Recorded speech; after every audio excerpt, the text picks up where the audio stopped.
بسم اللہ الرحمن الرحیم۔ شروع اللہ کے نام سے جو بڑا مہربان نہایت رحم والا ہے۔ تمام تعریفیں میری رب کی ہیں، تمام جہان میرے رب نے بنایا ہے۔ یہ زمین، آسمان، چاند، ستارے، سورج، جو بھی چیز بنائی ہے میرے رب نے بنائی ہے۔ اس کی ساری تعریفیں جتنے بھی کی جائیں کم ہیں۔ اس نے ہم سب کو بہت زیادہ نعمتیں دی ہیں۔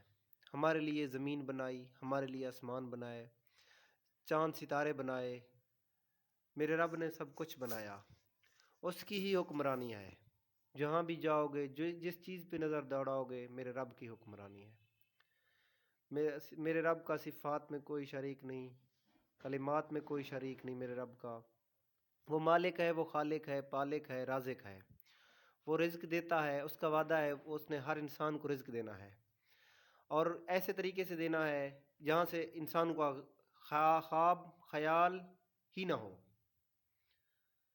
یہ ہماری سٹرگل پہ نہیں رکھا ہوا، سٹرگل ہم نے کرنی ہے۔ رزق میرے رب نے دینا ہے، اس کی ٹینشن بالکل نہیں لینی۔ سب سے پہلے میں یہ کہنا چاہوں گا کہ میرا رب ماں کی پیٹ میں ہم تھے تو ہمیں روزی رزق ہمارا پہنچا رہا تھا۔ یہاں پہ ہم آگے دنیا میں آ کے ہم نے جھوٹ بولے، بے ایمانیاں کی، لوگوں کے حقوق پہ ڈاکے ڈالے۔ کیا اس لیے ہمارے اللہ نے ہمیں پیدا کیا تھا؟ نہیں۔ میں یہ ویڈیو درد بھری کہانی سے بنا رہا ہوں۔ مجھے کہیں سے فیل ہوا کہ اس طرح کی ویڈیو مجھے بنانی چاہیے۔ میں کوئی موٹیویٹر نہیں ہوں، میں کوئی عالم نہیں ہوں، میں ایک عام سا گناہگار سا بندہ ہوں۔ تو مجھے اچھا لگا کہ یہ ویڈیو میں بناؤں، کیونکہ انسان ہی ہے۔ ہمیں اللہ پاک نے اشرف المخلوقات بنایا تھا، اس نے اپنی عبادت کے لیے ہمیں بنایا تھا۔ پہلے والے انبیاء کرام جو آئے تھے وہ دعائیں مانگتے تھے کہ اے اللہ ہمیں نبی نہ بنا، حضور صلی اللہ علیہ وسلم، حضرت محمد صلی اللہ علیہ وآلہ وسلم کا امتی بنا دے۔ تو کتنی بڑی شان ہے۔ انبیاء دعا مانگتے تھے ہمیں حضور حضرت محمد صلی اللہ علیہ وآلہ وسلم کا امتی بنا دے، ہم اس امت سے ہیں، ہم ان کے امتی ہیں۔ کتنا احسان کیا اللہ پاک نے ہم پہ۔ تو یہ کوئی ہمارا کمال نہیں ہے۔ ہمیں اللہ پاک انگریز کے گھر میں بھی پیدا کر سکتے تھے، اللہ پاک ہمیں کافر کے گھر میں بھی پیدا کر سکتے تھے، اللہ پاک سکھ کے گھر میں بھی پیدا کر سکتے تھے۔ اس نے کتنا مہربانی کی، مسلمان کے گھر پیدا کیا اور حضرت محمد صلی اللہ علیہ وسلم کا امتی پیدا کیا۔ صرف انگریز کے گھر میں، سکھ کے گھر میں پیدا نہ ہو، بلکہ وہ ہمیں ایک جہاں سے بھی پیدا کر۔ ہم نے نہ مایوس نہیں ہونا۔ وہ رحمت العالمین ہے، اس نے نہ، میرا رب بڑا کریم ہے۔ حضور صلی اللہ علیہ وسلم رحمت العالمین ہے اور میرا رب بڑا کریم ہے۔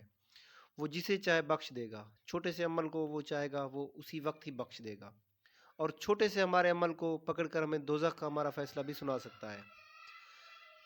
یہ سب کچھ اسی کے ہاتھ میں ہے۔ تو وہ تو اتنا بڑا کریم ہے۔ ایک دفعہ حضرت موسیٰ علیہ السلام نے کہا تھا، ریکویسٹ کی تھی، عرض کیا تھا، اے اللہ پاک مجھے میری امت کا ایسا بندہ دکھا جو نہ سب سے زیادہ گناہگار ہو، جو نہ سب سے زیادہ گناہگار ہو۔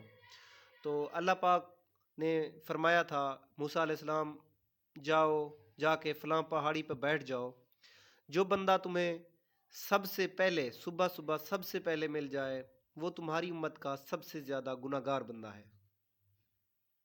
موسیٰ علیہ السلام اس بات پہ حیران ہوئے اور موسیٰ علیہ السلام جا کر اسی جگہ پہ بیٹھ گئے، اسی پہاڑی پہ بیٹھ گئے۔ تو کافی دیر ہوئی، کوئی نہ آیا۔ موسیٰ علیہ السلام نے ادھر ادھر دیکھا کہ ایک انسان آ رہا ہے، ایک بندہ آ رہا ہے، اس نے اپنے بچے کو اٹھا رکھا ہے۔ تو ان کو پتہ چل گیا کہ یہ بندہ ہے، فلاں بندہ ہے میری امت کا، یہ سب سے زیادہ گناہگار یہی ہے۔ تو موسیٰ علیہ السلام پھر عرض کی، اے اللہ پاک یہ تو میری امت کا سب سے بڑا گناہ گار بندہ آپ نے مجھے دکھا دیا، اور سب سے زیادہ نیک کار بندہ بھی مجھے دکھا دیں آپ، تاکہ مجھے پتہ چلے کہ کون سب سے زیادہ نیک کار ہے۔ تو تو اللہ پاک نے کہا موسیٰ علیہ السلام اب تم یہیں پہ بیٹھ جاؤ، اسی پہاڑی پہ بیٹھ جاؤ اور انتظار کرو، ویٹ کرو۔ جو بندہ آج کے دن سب سے آخر میں آپ کو نظر آئے گا وہ میری آپ کی امت کا نا گناہ سب سے زیادہ نیک وکار بندہ ہے۔ موسیٰ علیہ السلام بیٹھ گئے وہیں پہ، انتظار کرتے رہے، پورا دن ہو گیا۔ تو آخر میں لاسٹ میں جس بندے کو دیکھا، یہ دیکھا کیا دیکھا موسیٰ علیہ السلام نے، اے میں صدقے جاواں اپنے رب کی شان پہ۔ تو موسیٰ علیہ السلام نے دیکھا کہ وہی بندہ جو صبح میں نے دیکھا تھا سب سے زیادہ گناہ گار بندہ جو سب سے پہلے آیا تھا، لاسٹ میں بھی وہی بندہ آ رہا ہے، وہی بچہ اٹھا رکھا ہے اس نے اپنے کندھوں پہ۔ تو موسیٰ علیہ السلام حیران ہوئے، اے اللہ پاک میں نے کہا کہ گناہ گار بندہ دکھاؤ، تو آپ نے یہ بندہ دکھایا۔ میں نے کہا اللہ پاک سب سے زیادہ نیکوکار دکھاؤ، تو آپ نے یہی بندہ دکھایا، ایسا کیوں کیا؟ حیران ہو گئے موسیٰ علیہ السلام، کلیم اللہ تھے، اللہ سے کلام کیا اور عرض کیا اے اللہ پاک ایسا کیوں ہے؟ تو اللہ عز و جل نے فرمایا کہ موسیٰ جب یہ بندہ یہاں سے جا رہا تھا اپنے بچے کو کاندھوں پہ اٹھائے ہوئے، یہ سب سے زیادہ گناہ گار تھا۔ یہ جاتا ہے جب جنگل میں جاتا ہے تو اس سے بچہ پوچھتا ہے بابا ان درختوں سے اونچی بھی کوئی چیز ہے؟ تو اس کے بابا بتاتے ہیں، وہ بندہ بتاتا ہے کہ بیٹا ہاں اس سے اونچے پہاڑ ہیں۔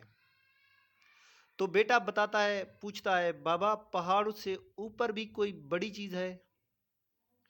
تو وہ بندہ کہتا ہے کہ بیٹا ہاں پہاڑوں سے بڑی جو ہے نا تیرے بابا کے گناہ ہے۔ تو پھر وہ بچہ کہتا ہے کہ بابا آپ کے گناہوں سے بڑی بھی کوئی چیز ہے؟ تو وہ کہتا ہے ہاں بیٹا ایک چیز ہے۔ وہ کہتا ہے کیا ہے بابا؟ وہ کہتا ہے اللہ پاک کی رحمت ہے۔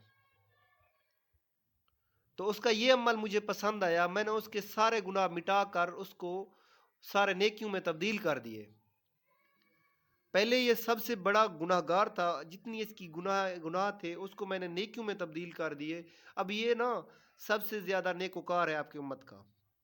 ہائے ہائے میں صدقے جاواں اپنے رب کی شان پہ، وہ تو نا موسیٰ علیہ السلام کا امتی تھا، وہ موسیٰ علیہ السلام کا امتی تھا۔ ہم حضرت محمد صلی اللہ علیہ وآلہ وسلم کے امتی، کیا ہمارا رب ہمیں معاف نہیں کر سکتا؟ جو بھی بات ہو، جو بھی ہو، ہم نے اس سے معافی مانگنی ہے۔ جتنے بڑے گناہ کر لیے، کتنا کر لیے ہوں گے ہم نے، زمین بھر جائے، آسمان بھر جائے، یہ سب ساری جگہ بھر جائے، تو میرا رب پھر بھی اس سے معافی مانگے تو معاف کر دیتا ہے۔ کیوں مانگے ہم؟ کیوں کریں ایسا؟ یہ سوالات ہے ہمارے ذہن میں، لوگوں کے ذہن میں۔ تو یہ زمین آسمان، علماء فرماتے ہیں کہ اگر زمین و آسمان رائی کے دانوں سے بھر دیا جائے تو 1 سال کے بعد ایک پرندہ آئے، ایک دانہ رائی کا دانہ اٹھا کے جائے، تو بھی یہ دانے زمین آسمان بھرا ہوا 1 سال کے بعد ایک پرندہ ایک دانہ اٹھا جائے، پھر بھی یہ دانے ختم ہو سکتے ہیں۔ وہاں کی زندگی نہیں ختم ہونے والی، وہ ہمیشہ ہمیشہ والی زندگی ہے۔ تو فرماتے ہیں کہ اگر یہ دنیا مٹی کی ہے، وہ دنیا نا وہ اعلیٰ دنیا ہے، زعفران کی ہے، سونے چاندی سے بنی ہوئی ہے، وہاں شہد کی میٹھی نہریں، شراب، وہاں کی حوریں، طرح طرح کی زندگی، پھل فروٹ جو دل کرے گا وہاں کا ملے گا۔ اگر وہ ساری چیزیں اس دنیا میں مل جائیں، یہ دنیا مٹی والی وہاں کی ہو جائے، پھر بھی عقل مند بندہ جو ہے نا اس دنیا کی خواہش کرے گا۔ کیوں خواہش کرے گا؟ کیونکہ وہ نہ ختم ہونے والی دنیا ہے۔ یہ تو ہماری عارضی زندگی 30 سال، 35 سال، 50 سال، 60 سال، 100 سال، بڑی مشکل سے 80 سال تک تو پہنچتا ہی کوئی نہیں ہے۔ تو یہ نا میرا کہنے کا مقصد ہے، یہ دنیا ختم ہونے والی ہے، یہ عارضی دنیا ہے، اس کے پیچھے ہم نے نہیں بھاگنا۔ جس نے اللہ کو پا لیا اس نے سب کچھ پا لیا. ہم نے اپنے اللہ کو حاصل کرنا ہے، اس کی رضا کو حاصل کرنا ہے. جب ہم نے اللہ کی رضا کو حاصل کر لیا تو ہم دنیا میں بھی کامیاب، آخرت میں بھی کامیاب. تو دوستو، میں کوئی بڑا عالم نہیں ہوں، میں کوئی خطیب نہیں ہوں، میں کوئی موٹیویٹر نہیں ہوں. میں ایک ادنا سا گناہ گار سا بندہ ہوں. میں کوشش کر رہا ہوں کہ یہ چیزیں میری بھی زندگی میں آئیں، آپ لوگوں کی بھی زندگی میں آئیں. اس کے لیے میں نے یہ اپنا چینل بنایا ہے، یہ اپنی ویڈیوز بنا رہا ہوں. انشاءاللہ آپ لوگوں نے میری سپورٹ کرنی ہے، آگے بھی میں انشاءاللہ بناتا رہوں گا. تو فی الحال کے لیے میں اجازت چاہتا ہوں. جاتے جاتے ایک ریکویسٹ ضرور کروں گا کہ میرے چینل کو سبسکرائب آپ لوگوں نے ضرور کرنا ہے. اللہ حافظ.